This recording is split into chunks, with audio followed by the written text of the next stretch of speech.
The following program is made possible through funding provided by the Duval County Public Schools. School shootings in recent weeks across the nation.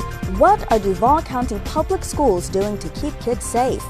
Absence may make the heart grow fonder, but not if it's the result of skipping school.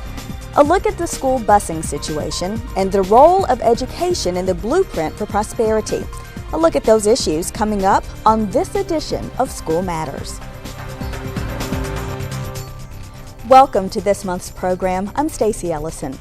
School safety is a top concern for parents, and in light of the multiple school shootings across the nation in recent weeks, just what's being done to help kids stay safe in Duval County schools? Public School Superintendent Joseph Wise joins us, along with the School Systems Director of Technical and Logistic Services, John Radcliffe, and Assistant Chief Michelle Romoldi from the Jacksonville Sheriff's Office. Thank you so much for being here, all of you. First, Dr. Wise, what is the district doing to keep kids safe in schools? Well, we're happy to be here to share some of the things that are ongoing in the Duval County schools. And, you know, what we're doing is nothing new. And it's the result of a long-standing, highly functioning office that Mr. Radcliffe runs, and a long-standing and real effective partnership with the Jacksonville Sheriff's Office. So all of us work very, very well together and hard together to make sure that students and our educators are safe in our schools and every day. And what is the JSO's role in keeping our schools safe? Well, we have a variety of roles. Of course, we have our officers out in the community, and they're very mindful of the schools and the children. In fact, many of our police officers are parents, of course. But we also have the school resource officers within the schools. And the role of that school resource officer? Their role is they are actually specifically certified as a school resource officer, so they are trained in a variety of topics that are school specific. And therefore, they lean more toward the issues that children and students would have, and with that special training they can utilize that in keeping the campuses safe so the students can learn and the teachers can teach. And examples, school-specific training, meaning? It's a variety, everything from conflict resolution, when children just aren't getting along, a lot of anti-bullying. You'll hear a lot of that in the media, I'm sure you have. And we look at that because prevention is the key. We don't want to wait until something happens. Prevention is truly something that we work hard on. And how many officers are there in the schools? We have 48 as far as Jacksonville Sheriff's officers. There's also a school police officer in one of the schools, and then there's a beach officer in a school. And that brings up a point here. We're talking about school police and school resource officers. What is the difference? Stacy, the main difference between Duval County Schools Police is we begin our shift at 4 o'clock in the afternoon and work through the evening responding to service calls and so forth. We also assist the Sheriff's Office during the day when requested or if it's needed. We work with the schools on traffic control and areas in the school itself, but mostly after work type activities for DCPS Schools Police. Now, you mentioned earlier prevention. What types of plans are in place to, in fact, prevent these incidents from happening on a day-to-day basis? Well, as the superintendent mentioned, we have had some long-standing plans. In fact, just prior to Columbine, we researched heavily a very, very thick, if you will, crisis plan. We looked at other agencies. We worked with the SWAT team members and put together a plan with the school folks, of course, and came up with a great plan that really addresses a lot of issues. Again, prevention is the key, but we do have in it, we have a plan code and we have colors that is district-wide. So whether you are a transferring teacher, a new teacher, if you change schools, you should know what the plan is. And that was a key because a lot of schools have a variety, and this district is rather large, so it's important to keep communication across the board. And so with that consistency, one of the things parents should not want and not tolerate is something that you might see in other places. So as the media helps us understand some awful events that have happened in some other states, you don't ramp up or soften your plans. You continue to improve your plans and grow them, so you're working hard on prevention and also have well-crafted, real consistent plans in case we are reacting to something tough. So I'm really proud of the work that's going on here, and it's a responsibility of all of us to do everything we can every day to make sure students and teachers are not only safe but feel safe, and appreciate you raising the topic this month. Well, how important is it, in fact, that you mentioned teachers earlier? What kind of training is done with with teachers, in fact, to ward off incidents and that type of thing before they escalate? Well, they do get the crisis plan training. So at the beginning of the school and or anywhere throughout the school year, and even summer sometimes, as needed, we train, we being the detectives JSO, we will go and train, and we also have a videotape for them on the crisis plan. But again, prevention is one of the things that we do stress, and we do have a 24-hour staffed hotline as well, just to address school issues. So children can call, teachers can call, parents can call. Even if it's a rumor, we always want to stress to them, let us know so we can investigate it. And that is one of the key prevention steps taken by the school, in fact? Absolutely. We've had that hotline in place for several years now. Yeah. And is it an effective tool? It is. We don't get a lot of calls, but it has been effective. The calls that we have gotten on occasion have turned out to be something. And we were lucky that somebody did make that phone call, even based on a rumor, because sometimes it can be true. We would rather investigate a false rumor, finding out that it is false, versus not get that tip at all.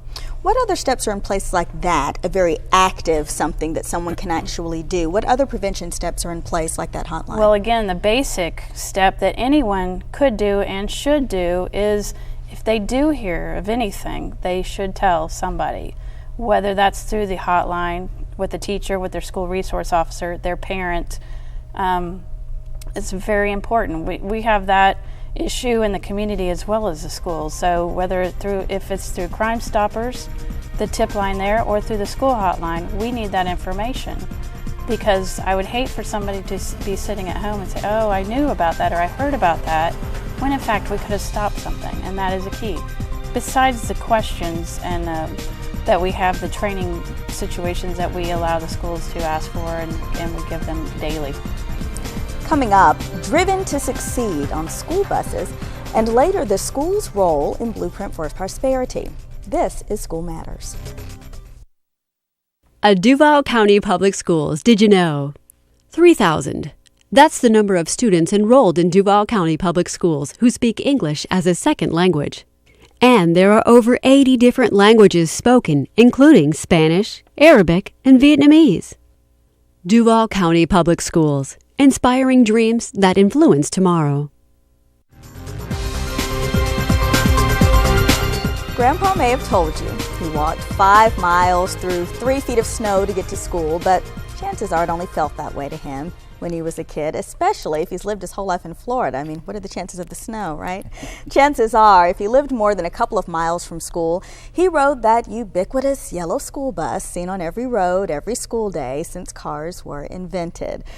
The conversation here is transportation. Our guest still Superintendent Wise, also Director of Technical and Logistics Services, still with us, John Ratcliffe, and also joining us, Leslie Russell, who is Operations Supervisor to Transportation Services. Thank you so much for being here. Dr. Wise, first of all, the need for buses in Duval County. Many say if my child goes to my neighborhood school, what's the need for the bus? Well, the two most important reasons, you triggered one, safety.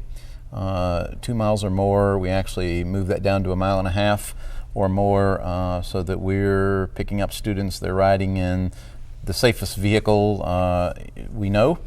And the other is access to programs, not only programs in their neighborhood schools or after-school programs or field trips, but programs across town where they might not be able to access a magnet program or some other academy of learning because they just simply can't get there from their neighborhood with their parents' mode of transportation. So safety and access, two most important reasons in my view.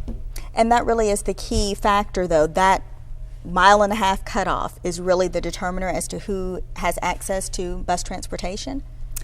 I think that in addition to their special needs, especially with our special needs population, it depends on the exceptionality, it depends on their IEP, and what special services we're required to provide. So that in conjunction with their eligibility in terms of where they live. Now let's talk numbers here. How many students are we transporting on buses here in Duval County, bus stops, that type of thing? I'd say that generally it's around 51,000 every day. We take a count twice a year. They do some averaging. It usually runs between 51, 52,000, just depends on the time of the year. We have 986 bus routes. A lot of parents don't realize just how many buses we have on the road every day. We transport 10 million miles every year. That's a lot of miles, 57,000 per day alone. And that's a lot of miles to put on the school buses to get our children back and forth. But I think probably first and foremost, our staff, the contractors, everyone really knows what our role is, and our role is to get our children to school safely. But if they aren't at school, they can't learn. And to Dr. Wise's point, I mean, we get that as a staff. I think we have a very great relationship with our contractors, 3 major ones, and they know what their role is. We brought up the point of contractors. A lot of districts have their own fleets. Why did this district, in fact, decide to go the way of contractors? I can probably answer that. Duval County has historically been a contracted county back as far as the 1940s and early 40s and 50s. And what we've done over the last several years, as you may recall, or the public will recall, is we put it out for its first competitive bid a number of years ago, about 8 years ago now. And it had not been done that way up until that point. It saves a great deal of dollars for the district to be contracted the way we're operating. It also keeps the newest fleet possible on the road. It reduces our overall employee costs and so forth. As you know, none of the employees actually work for us. It's completely contracted.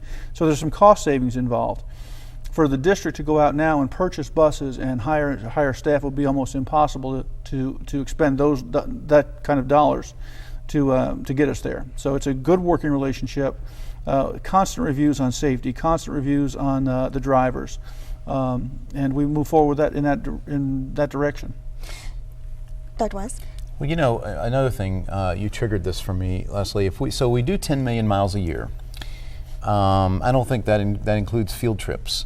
And you look at what we spend on that. We spend just about $4 a mile for that. So $40 million. You might say, wow, $40 million just to provide bus service for students. Well, think about the number of cars it would take to move 51,000 students, even in 2 per car, which is not likely. That's a lot more vehicles, a lot more pollution, a lot more cost to a community at large than us spending the $40 million with a few companies to do this work strategically, more efficiently, let alone what you mentioned, wheelchair buses and students who have special needs, where you can do it so much more effectively and efficiently and safely than you can in a personal vehicle. So it's a great proposition for any community that does it well and thinks real hard about the dollars spent and the efficiency we're getting for that. Now, safety is something that everyone's touched on, and a concern of a parent who's sending their child to school on the bus might be, how are discipline and safety procedures handled on the bus? Are these drivers trained in how to handle that type of conflict that may arise? Yes, Stacey. Each one of the drivers goes through a training process that they have to pass in order to do that. And some of that includes conflict resolution on the school bus. It certainly talks about their driving abilities and so forth. Our staff reviews the training. We approve a great deal of the safety aspects of that training. And when a student gets on the school bus, it's up to the driver and the aide, if the bus has one, to maintain control of the students on the bus. If not, then they bring the bus back to the school, turn the child back over to the principal or the designee, and from there the parent is called to come pick the child up. Right, and we have a code of conduct that is a district-wide. It applies to the school bus as it does in the classroom. There's a referral process. The driver will write the referral to let the school people know, the principal, the staff, whoever has that responsibility. And then their job is mainly to drive the bus. That's what, it's a very difficult thing to roll down the road, pay attention to all the traffic, the signs, and maintain control in the back of the bus. So it's a challenge. And so their role is really just to notify the authorities if they need assistance. They pull off the road. They all have two-way radios. They have access to a dispatcher who can send someone out to help them at all times.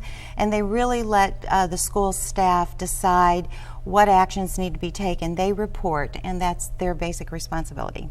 And before we go, we want to talk just very briefly about the buses, the actual automobile, if you will. Have buses improved from the buses in the past, a lot of the ones we remember? Oh yes, there's been significant improvements in bus safety over the years.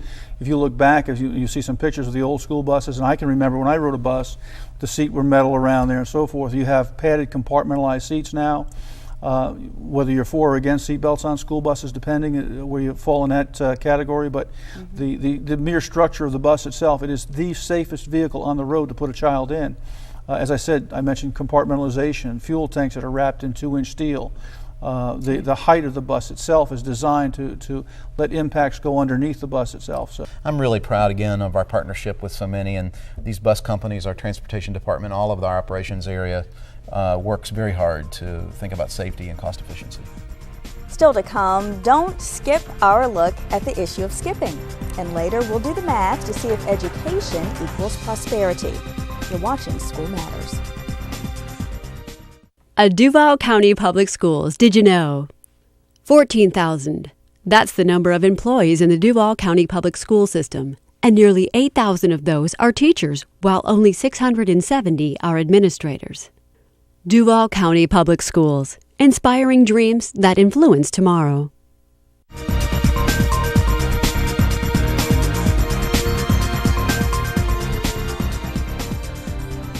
October is Truancy Awareness Month, and joining us now is Bill Hodges, Chief Administrative Officer with the State Attorney's Office and the School Systems Coordinator for Social Work and Attendance, Donna Cobb. Thank you both for being here. Let's start with the basics. What is a truant? When is a student classified as a truant?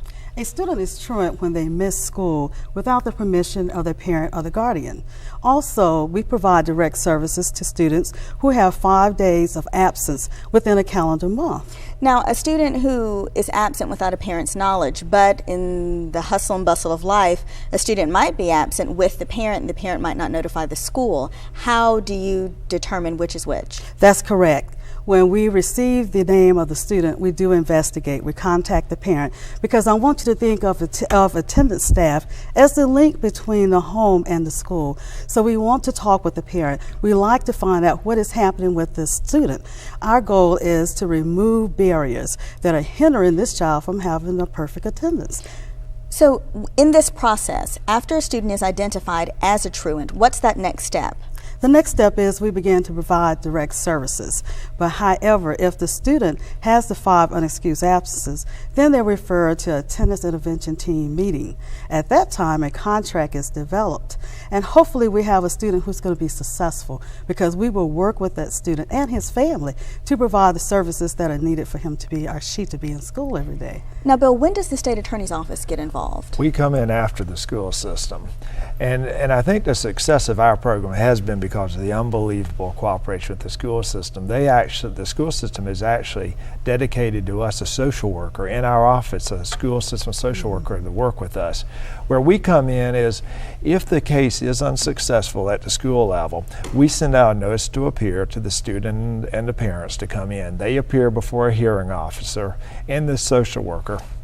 And then we proceed from there to have them sign a contract to get back in school. And in most cases, they are successful in returning to school. But if not? If they're not successful, there are some instances where we do arrest parents. Parents do have an obligation under the Florida state, under law in the state of Florida, compulsory school attendance law, to have their children in school. We have held 1,700 hearings or so in the last 10 or 11 years. We've only arrested like 150 parents. So it is a rare instance, but it is a opportunity and it is a consequence that can occur if a parent refuses to cooperate. Dr. Wise, the district as a whole, this is the program in place. What else is the district doing to combat the truancy issue? Well, I appreciate this partnership because it's gotten us to where we are. But there are some other things that the school does. An example of Ribault High School, the adults have decided this year that they're going to serve as a mentor or sponsor to a student. If that student's missing, they call the home and find out, or go to the home and find out. You know, this business of perfect attendance, it sounds like something grand. It is grand when a student has perfect attendance, but this business of attendance is more serious than it's ever been. You know, back in the day when we were in school, you had throwaway days or throwaway hours or goof off time or whatever. academic work necessary for students to succeed now is so serious, so wide and so deep. A student needs to be in school every single day, and if they miss a day or they miss an hour, we have to take makeup real seriously, because school's not like it was back in the day for us. It's real serious business, and there are real serious consequences for students if we don't have them working at or above the standards. Now, when we're talking about truants, what kind of profile are we talking about? What student are we seeing that is typically truant? Well, I think it is important to mention that, because I'm not sure there is a typical truant. Certainly the stereotype of Huck Finn or Tom Sawyer going fishing is not the case anymore. Two types of truants that we take a look at. One is the elementary age student who is being kept home by their parent. That's one type. Another is a secondary age student who may walk in the front door and walk out the back door even though their parents are well intentioned. If somebody has a problem with it or knows of a secondary age student who's skipping school, obviously they can call the school system, or they can report it to the Jacksonville Sheriff's Office, the non-emergency number 630-0500, and report it, and the police will pick them up. What is the best thing a parent can do in any situation? If they know of an extended absence, if they're having problems getting their child to school, what is the best thing a parent can do to avoid getting caught in a truancy situation? We would like for a parent to contact the attendant staff at 390-2093. We will provide direct services to them to assist them. Perhaps it's a child who's home on extended illness. Well, we have a hospital homebound program that our staff can connect them with. If perhaps it's a child who just seems to be having a problem relating to the teacher in the school setting, then we have staff who can go out and be their mediator and work with the school and resolve the problem so that the child feels comfortable going to school. We have overage students. Oftentimes there is some other program that that child may benefit from educationally. So we can discuss the various programs with the parents. Bottom line, communication is the key? Bottom line, communication is the key, because it's very important for a student to be successful as a student and also for a student to be successful in the workplace. Finally this month, the relationship between prosperity and education. Coming up on School Matters. At Duval County Public Schools, did you know? 30,000. That's the number of volunteers who donated their time, talent, and dedication to the Duval County Public Schools last year. These volunteers contributed over 600,000 hours. That's over $12 million in volunteer contributions. Duval County Public Schools, inspiring dreams that influence tomorrow.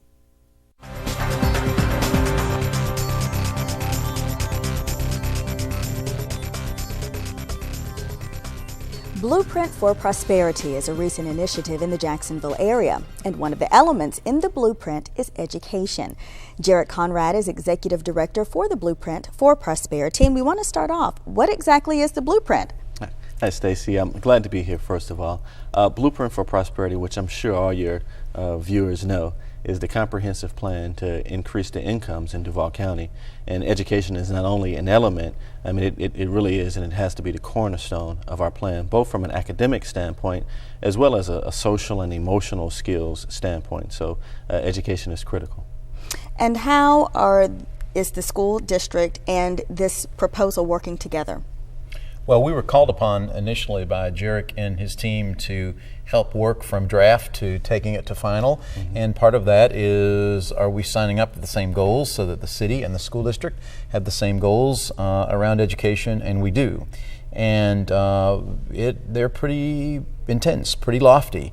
We aim to eliminate the achievement gap as part of this between our white students and non-white students, our students who are poor and non-poor, our students who are in regular education and special education. So it's going to take all of that to make good on the goals in Blueprint for Prosperity, and that will lead to improving the economic prosperity of individual families and our graduates in Jacksonville. And what steps are in place to move this forward and make those goals become a reality? Well, we have a structure. We spent about a year gathering community feedback. We talked to almost 15,000 people, and we heard almost 15,000 times how important education was. Again, education is an element, but there are also elements like economic development, quality of life, racial opportunity and harmony, infrastructure, and leadership. And in the first year, it's really narrowing down what specific strategies can we undertake to drive some of the goals that Dr. Wise talked about. A 90% graduation rate by 2013, 90% of students reading and doing math at grade level by 2013, 90% of students been ready to enter kindergarten, actually ready to learn. I mean, these are quite aggressive. I have to add here, I learned a lot about Dr. Wise. He was relatively new, I think, to our community when we had this early meeting. And I didn't know what to expect. I'm going into this meeting and we've heard from all these people and we're going to tell the school system what the community really wants. And I was really anticipating we might have gotten some pushback, but I learned a lot about this man because the pushback we got was that we're not aggressive enough. Mm-hmm. So we had some dates that said 2017 and Dr. Wise said, no, let's make that 2013. So we were really proud of that, and it actually gave us a little boost of energy, and we're excited about what's to come. Now, gauging the success of this project, what measures are being taken to measure our progress, to see how we're doing? Yeah, I think certainly, you know, the school system already has measurements in place. Ours relate to those benchmarks I just mentioned, all those 90% numbers. And we'll be telling the community every year for the next 5 years how we've gotten toward those numbers as they relate to education and the other elements of Blueprint. I will add that this is something that everybody can get involved in. And I know one of the challenges that the school system has is either people don't want to get involved or they want to get involved but they don't know what to do. So part of what we're doing is just trying to partner with them any way they see fit to try and provide a vehicle to get people involved. So we're going to let people know every year how we're doing, and I know the school system has some metrics in place. So what we did on the school system side, a couple of school board members, our chair and vice chair participated with me, and once we knew what was going to be in the final blueprint for prosperity, then we established what we call the superintendent's performance targets. And there are targets out to 2010. Mm-hmm. If we're going to make these blueprint goals by 2013, 2014, 2012, then what's the halfway point? Well, that's about 2010. So we need to get more than halfway by 2010. And so we have those targets in place, the board approved it, and then we have to look at what do we have to get to in 09, in 08, and 07. And then we took those targets and pushed that to the principals. Each of them have targets based on all of those things, so it all tees up to the blueprint for prosperity, and that's the way we'll hold ourselves accountable for making this incremental progress that we must make to make this work. If you have any questions about any of the issues on today's program, you can email them to schoolmatters@educationcentral.org. I'm Stacey Ellison, and thank you for joining us today, and I hope you'll be with us again next month for another edition of School Matters. See you then.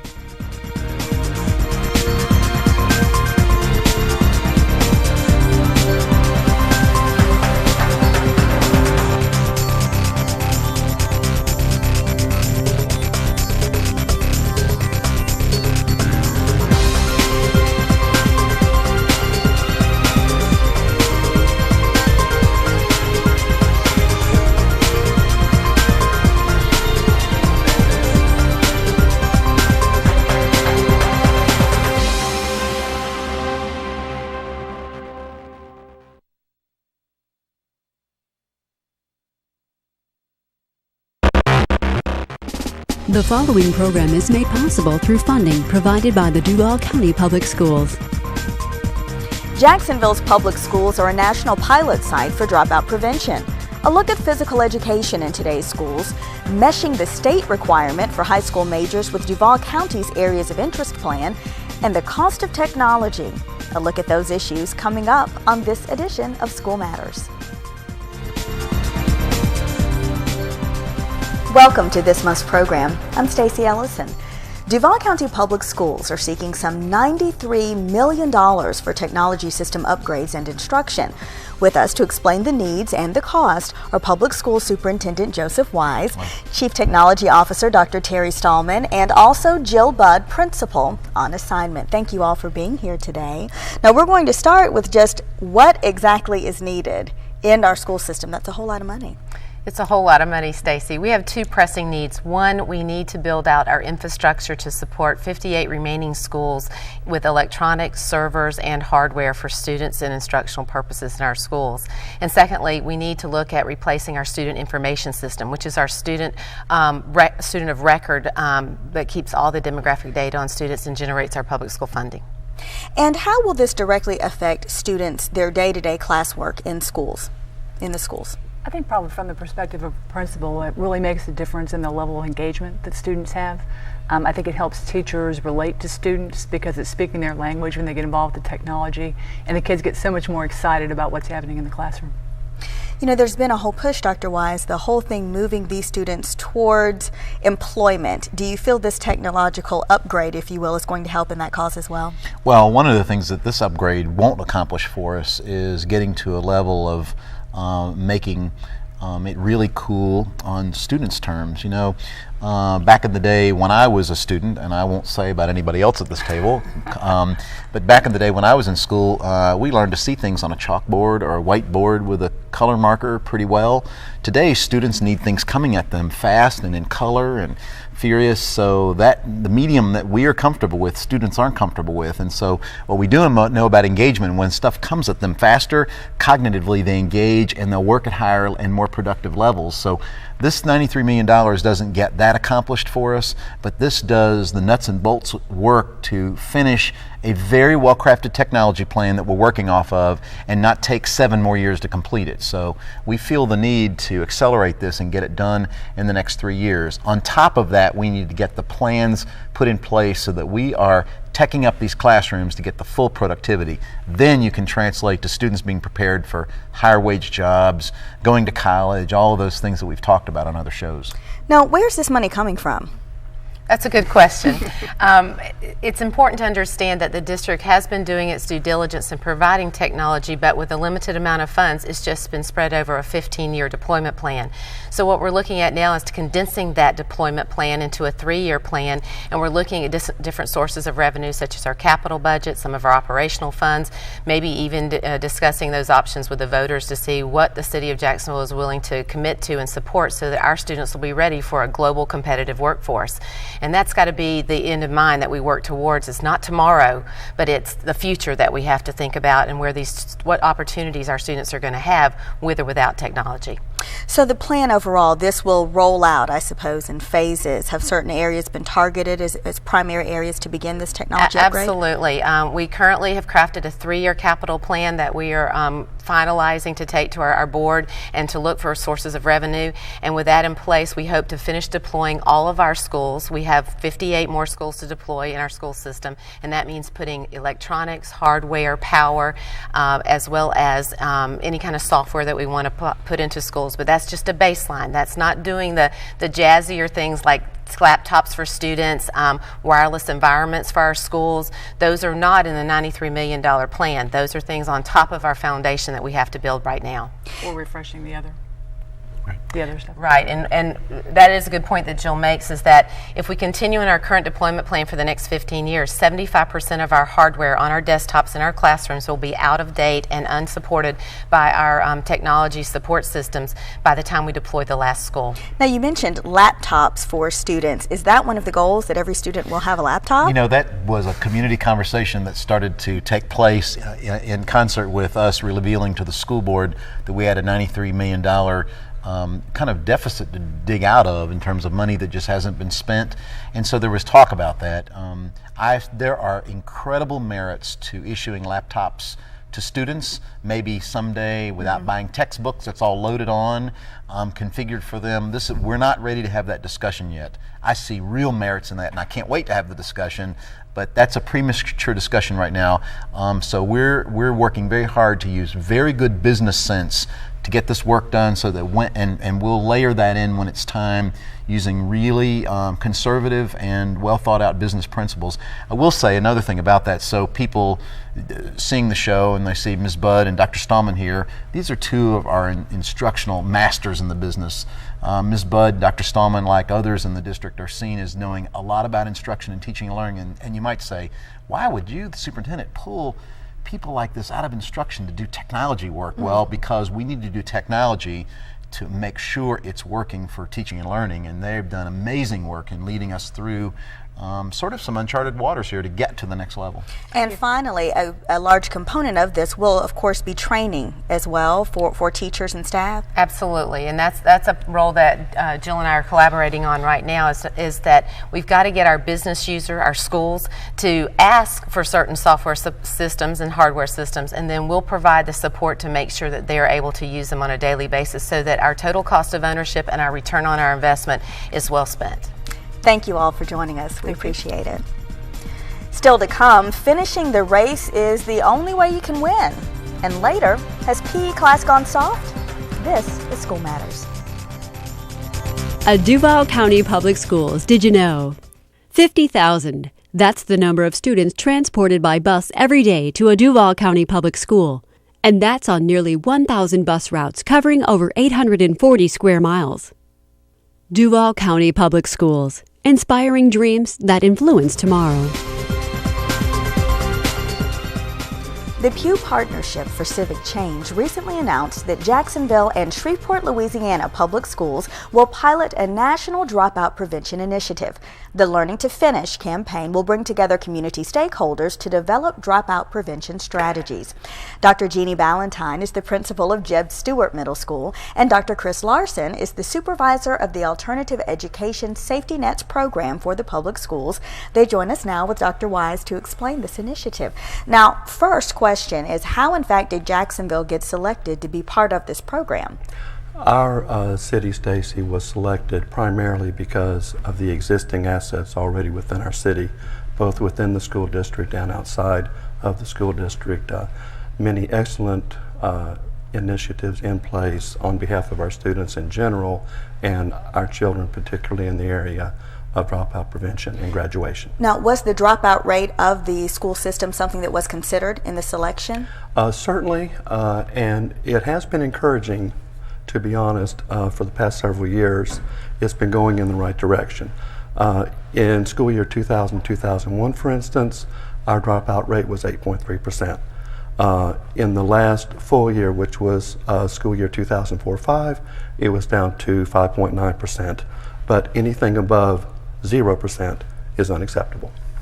Absolutely. Now, how will this campaign work? What exactly does it entail? The campaign is a partnership, as you mentioned, with the community, and we're looking forward to engaging with a number of stakeholders in conversations and then actually having our programs materialize in our schools. We have 3 high schools and the 2 middle schools. I'm a principal of one of those schools, will be supported through this program, and we are the feeder schools to the high schools. We have the 8th grade students who will be targeted this year, and their baseline data gathered this year, and then we will watch what happens with them as we move through the next 4 years of high school. So we're very interested in making sure that our students in Duval County all have an opportunity and have the support they need to stay in school and make it to the finish line. So with that 8th grade group Yes. in your school, for example, what types of programs will be implemented to encourage them to stay the course? We currently have a number, as Dr. Larson said, of programs in our school, graduation initiative and standards-based promotion. We know that we will be able to do an even better job with those programs, and we're looking to our stakeholders to give us ideas and strategies to help us even improve and bring on board other programs that maybe have been successful in other states and counties. So we're looking to enhance what we have and also bring in new ideas. And so part of what we had to do to win one of these 2 spots, our Community Foundation of Jacksonville raised some local money to invest in this.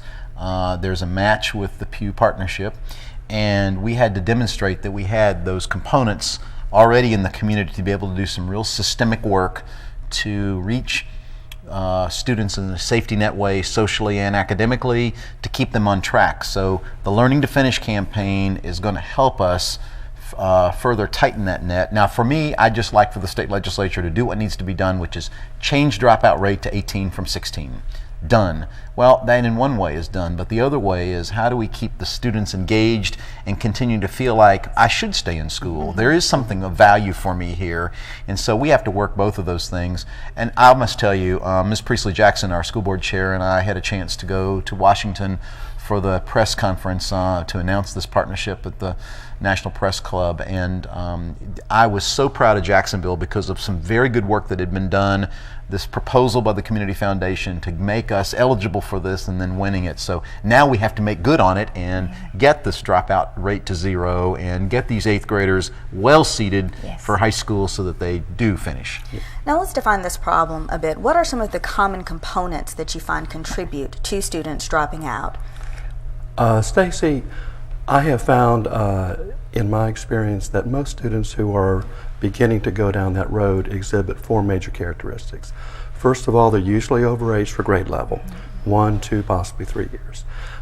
Secondly, they're usually falling behind in their classes or the credits. Thirdly, they're usually scoring at fairly low levels on the FCAT testing, usually level 1 or 2. And then lastly, all of this comes together to sort of form within the student just the thought that it's not really realistic that I can actually graduate in the traditional manner. Confidence so that they it just can do becomes a confidence problem, a community problem, as Dr. Wise said. So really the solutions lie within the community as a whole. Finally, we've talked about local and national initiatives that are being put in place to help curb this problem. But at the home level, to a parent who may be watching, what are some suggestions that you may have if they fear their child may be one that might end up dropping out? First of all, we have many safety net programs in place. As Dr. Ballantyne said, official dropout prevention type programming in place. I guess that the one message that we would like to give to parents today is that who may be watching is, if you find that your student is experiencing significant difficulty on a daily basis, please contact your school, please contact our office. There is hope, there are programs in place. We can and will help your student to earn that high school credential. And that is the final word. Thank you all so much for joining us. Thank you. Next, a look at majors in high school, and later, weighing in on physical education. You're watching School